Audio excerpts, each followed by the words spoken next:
My name is Dania Reyes, and I am 34 years old. And the morning I walked into Hartwell and Crane Capital wearing a $2,800 rice blazer and my name on a brass placard beside the corner office door.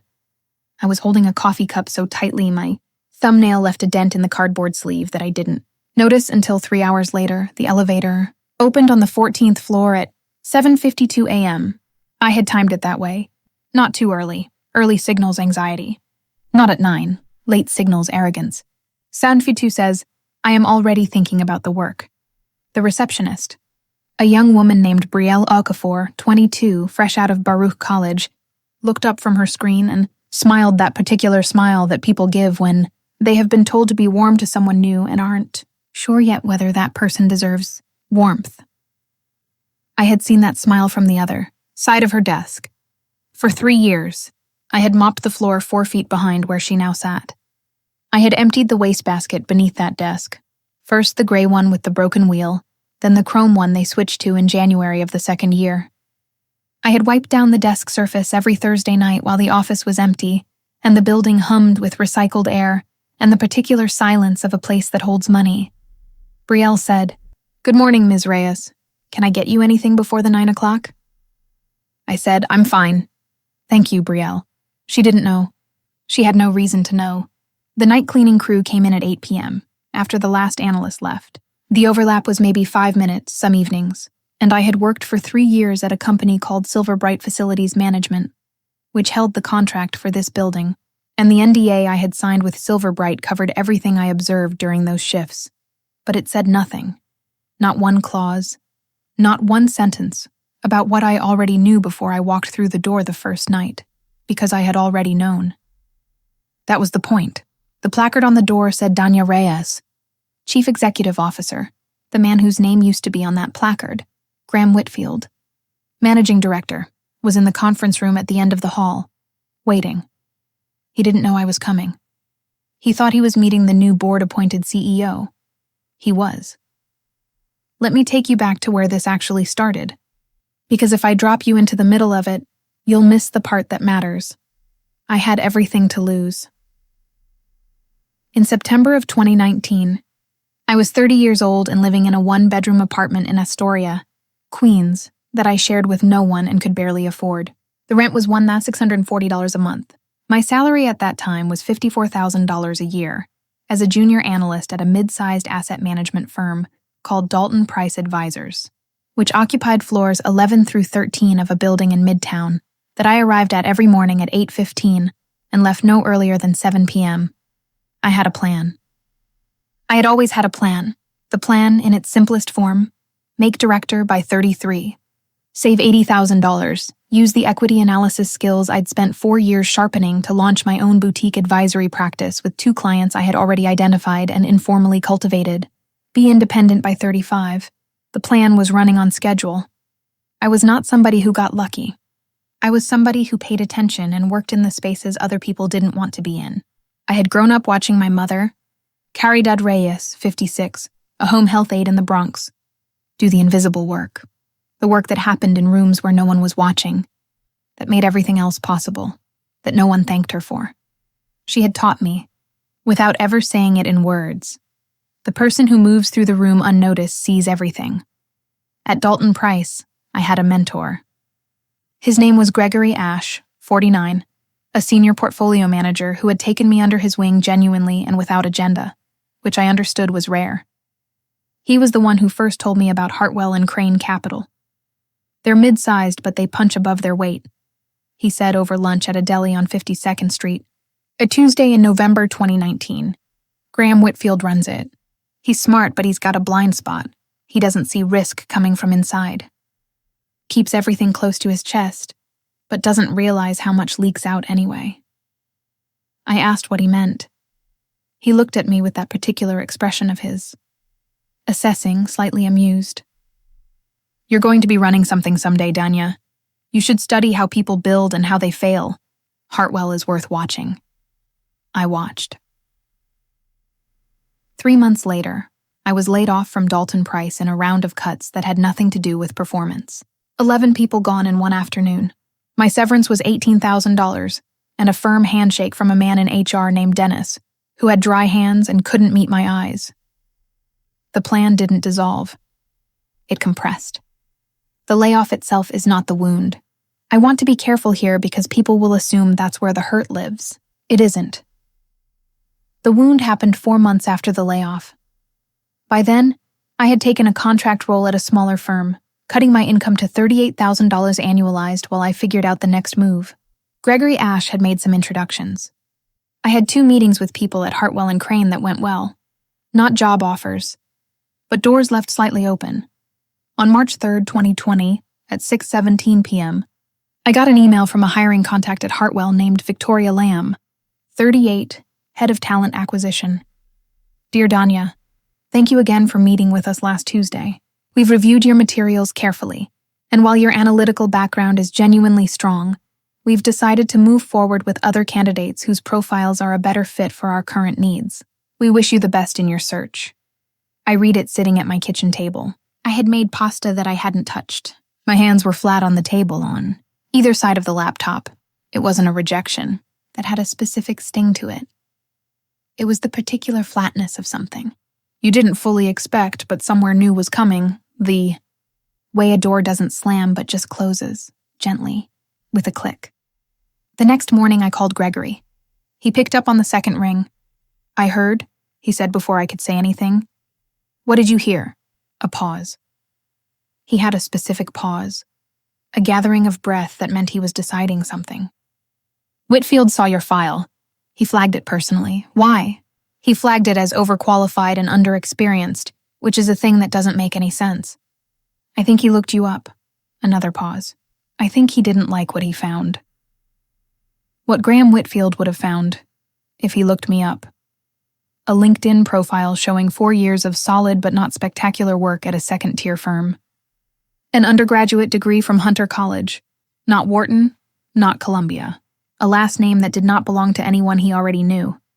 I said, That's it? That's the reason? Gregory said very quietly. He runs a closed shop, Dania. He hires from 4 schools and he promotes from 2 relationships. I should have told you this before. I sat with that for a long time. The feeling in my chest wasn't what I thought it would be. It wasn't the thing that collapses you. It was more like pressure, the specific pressure of something that has been blocked from moving, that has nowhere to go, that begins to change its shape in order to find another way through.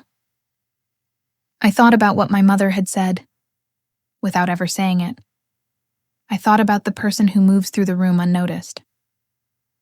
2 weeks later, I submitted an application to Silver Bright Facilities, management for a contract cleaning position.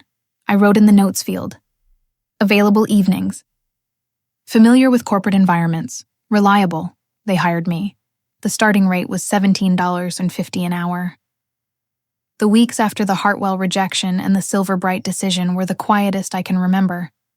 Not quiet like peace. Quiet like the moment after something large falls and before anyone starts moving. Gregory called twice.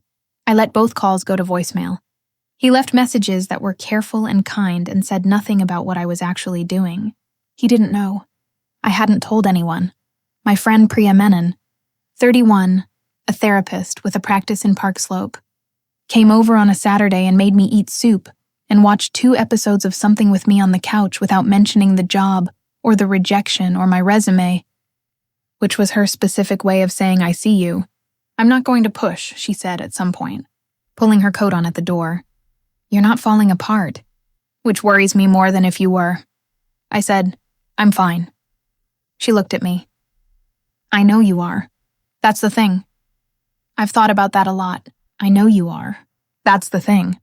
There's a version of being okay that looks exactly like dissociation from the outside. And maybe Priya was right to worry. But I know the difference in myself and what I was doing was not disappearing from the wound. I was reorganizing around it. The first night I worked at the Hartwell building was April 14th, 2020. The city was locked down. The offices were empty. Silver Bright had retained the contract because the building still needed to be maintained. And there was something almost surreal about pushing a cart through silent halls that during the day held hundreds of people making decisions about millions of dollars. I was assigned to floors 11 through 15. Hartwell occupied 12 through 14. The first thing I did Every shift was the wastebaskets, then the surfaces, then the floors. I did not open files. I did not photograph documents. I did not do anything that could be characterized as theft. I want to be precise about this because the story sounds like something it is not. What I did was pay attention, and in a place like that, an investment. Management firm run by a man who trusted no one but talked freely. In his own office, attention was enough. Over 3 years, starting in April 2020 and ending in March 2023, here is what attention gave me.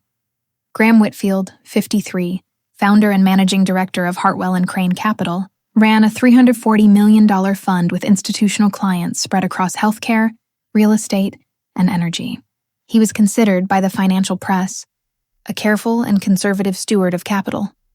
He was not. What I learned, not from documents, but from the architecture of the place, from the patterns of who visited and when, from the names I heard through closed doors during late-night calls when he forgot people were still in the building, from the meeting request slips that went into the trash uncrossed out, from the vendor names on invoice copies that fluttered out of folders onto the floor and were picked up by a woman in a gray uniform whose face he never looked at directly, was this. Graham was running his fund's energy sector position on private information fed to him by a contact at a regional utility company named Burke Tesaro, 51, a VP of operations who played golf with Graham every third Sunday in Westchester. The arrangement was not formal. Nothing was written, but it had been consistent for at least 4 years, based on the pattern of his energy trades, which I tracked in public filings against the timeline of his Westchester golf schedule, which I could infer from a recurring calendar block I had seen once on a printed monthly sheet near the shredder. This was not a supposition. It was a deduction from 5 or 6 separate, ordinary facts that only added up to something if you were looking at all of them at once. I thought about what to do with it for a long time. The answer was not the SEC, not yet, and maybe not ever. That was the thing people assume and they're wrong about. The answer was something quieter and more structural. In January 2022, I finished the CFA Level 3 exam. I had been studying on nights when the subway was empty and my uniform was still in my bag. I passed in August. In September 2022, I submitted an application for a chief executive position at a restructured version of Hartwell and Crane, a version I had designed in outline, with the backing of a board member named Celeste Adeyemi, 61, a retired institutional investor who had grown privately frustrated with Graham's management and had been looking for a credible alternative. I had met Celeste at an industry conference. I attended in my actual capacity, as a financial professional, not as a facilities worker. She didn't know about Silver Bright. I presented her with an analysis of Hartwell's structural risks that was specific enough to be credible and general enough not to reveal my source. She said, "Where did you get this?" I said, "I pay attention." She looked at me for a long moment. "You want to run it," she said, not a question. March 7th, 2023, 9:04. Am the conference room at the end of the 14th floor. Hall is called the Crane Room.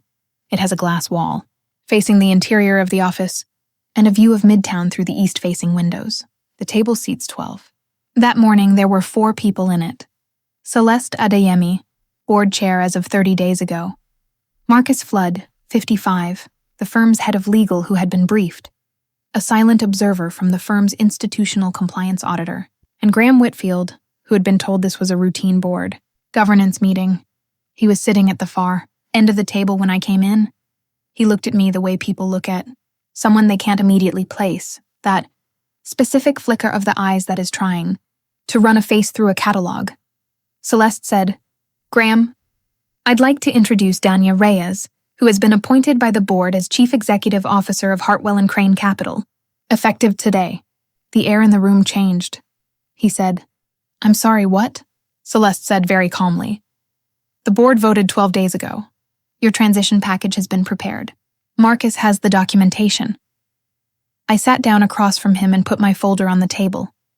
His face, I want to describe this accurately, went through several things in quick sequence. Confusion first, then something that wanted to be anger, but couldn't find its footing because the situation was too disorienting. Then a recognition the slow arrival of it, that this was real. He said, "I don't know who you are," I said. "I know." I let that sit for just a moment.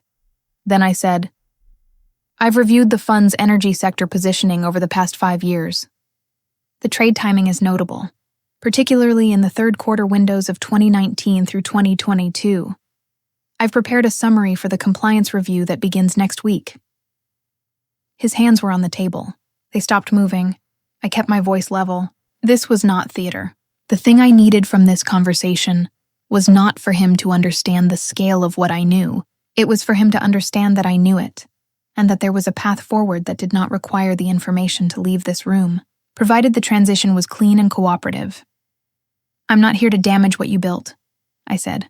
"Some of what you built is worth preserving. I'm here to run it differently," he said. "You have no idea." And then he stopped. He started again. "This firm is mine. I built it from—" "You built a $340 million fund," I said. "I've read every quarterly report back to 2011. The infrastructure is sound. The positioning is not, and the governance has been concentrated in ways that created real exposure." Marcus Flood opened a folder and slid it toward Graham. Graham didn't look at it. He was looking at me. And I could feel, not satisfaction, not triumph, something I don't have a word for. The specific sensation of being seen for the first time in a room where you had spent 3 years being invisible. He said very quietly, "Who are you?" I said, "I'm the person the board hired to run your company." He stared at me. Then I said, "I worked in this building, on this floor, for 3 years, night crew." I don't know what I expected from him in that moment. Fury, maybe. Embarrassment. Something that could be categorized. What I got was silence. Not the silence of someone who has nothing to say. The silence of someone who has just understood something that rearranges a large amount of what they thought they knew. The room held it. Celeste did not speak. Marcus did not speak. The compliance observer looked at the table. Graham Whitfield sat very still for what I timed, without meaning to, at 22 seconds. Then he picked up the folder Marcus had slid to him and opened it. He said nothing else in that meeting. He signed what needed to be signed. He stood up when it was over. He walked to the door. He paused at the threshold. He didn't turn around. He said, to no one in particular, to the room, to the air, "I never learned your name." He walked out. I stayed in my chair for a moment after the door closed. My hands were very steady. I noticed that. I drove home that evening. I had a car now. A sensible Kia I'd had for 8 months. And I sat in it in the parking garage under my building for 11 minutes before I went upstairs. Not because I needed to. Because my body had been holding something for a very long time, and it was in the process of setting it down, and that is not something that happens instantaneously. My hands shook a little on the steering wheel even though the car was parked. Just a tremble, there and then gone. Here is what became clear. Graham Whitfield was not a villain. That's the first thing. He was a man who had built something by closing doors to people who didn't fit his particular template, and he had done it without malice, with a kind of casual exclusion that is worse than malice, because it doesn't even bother to see you. He had flagged my file as overqualified and underexperienced and moved on to the next thing on his desk. He had never learned my name. That sentence of his, at the door, I've turned it over many times since. I don't think he meant it as an apology. I don't think he had the framework yet for what it would need to be. It was just the specific truth of it. Plain. Unavoidable. I had given him 3 years of proximity, and he had given me invisibility, and I had used the invisibility. The second thing that became clear. What I had done was not revenge. I want to say this plainly. The plan was not organized around hurting Graham Whitfield. It was organized around reaching a destination that he had put a wall in front of. The wall was his firm, and I had found a way through it that was longer and stranger than any reasonable person would have chosen. But it was through what I lost, 3 years of evenings. Some relationships that I had maintained at a surface level, because I couldn't explain what I was doing with my nights. a version of the plan that had been cleaner and more linear, the ability to tell this story without the parts that are hard to explain. That last one is real. There will be people who hear this and hear something cold in it. Calculated. I understand that. I don't have a reframe that makes it simpler. I went upstairs. I made tea. I sat at my kitchen table, which I'd had since Astoria, still a little unsteady on its back left leg, and I thought about my mother, who had cleaned other people's spaces for 30 years, and I thought, she would understand this completely. That was the only clarity I needed. It is now 14 months later. I am sitting at a different kitchen table. Same apartment, new table, finally level on all four legs, on a Thursday morning in May. The window in my kitchen faces east, and the light at 7:15 a.m. comes through it at an angle that makes the dust visible in the air, which I find I don't mind. The firm is different now, not unrecognizably so. I kept the infrastructure Graham built because I meant what I said. Some of it was worth preserving. The energy positions were unwound quietly over 8 months. Burke Tesaro left the utility company in November. No charges were filed. That is a separate story and not mine to tell. What I changed: the hiring, the pipeline, the criteria. We have brought in 11 new analysts in 14 months. 4 of them came through non-traditional pathways. One of them, a 26-year-old named Seun Adegoke, came out of a data science program at a school Graham Whitfield would not have read past the name of. Seun is the sharpest person on the floor. He told me in his interview that he almost didn't apply because of the firm's reputation as a closed shop. I said, apply anyway. Celeste Adeyemi calls me every other Wednesday at 11 a.m. She is not what I would call warm. Exactly. But there is a frankness between us that I've come to rely on. She said to me once, about 6 months in, I knew when I hired you that you were holding something you weren't telling me. I didn't ask because the analysis was good and the instinct was right. I said, does it bother you that I didn't tell you? She thought about it for an actual moment. It tells me you know when to move and when to hold. That's the job. Gregory Ash sent me a card when he saw the announcement in the trade press. A physical card, which is very much Gregory. It said, you were always going to get there. I just didn't know the route. I keep it in my desk drawer. The thing that used to carry the most weight. The email from Victoria Lamb, the better fit for our current needs. I haven't thought about it in months. It's still there, technically. Somewhere in a folder in my inbox I never deleted. It used to have a specific pull, the kind of thing your mind goes back to like a bruised place. Now it just sits there. The bruise didn't disappear. It just stopped being the first thing my fingers find. Outside my window right now, a man is walking his dog, a large, unhurried dog, down the sidewalk, and the dog stops at every third crack in the pavement as if conducting a survey, and the man waits each time without impatience. And the morning is doing what mornings do. I turn back to my coffee, to the briefing document open on my laptop, to the day. I am someone who paid attention in rooms where no one was watching.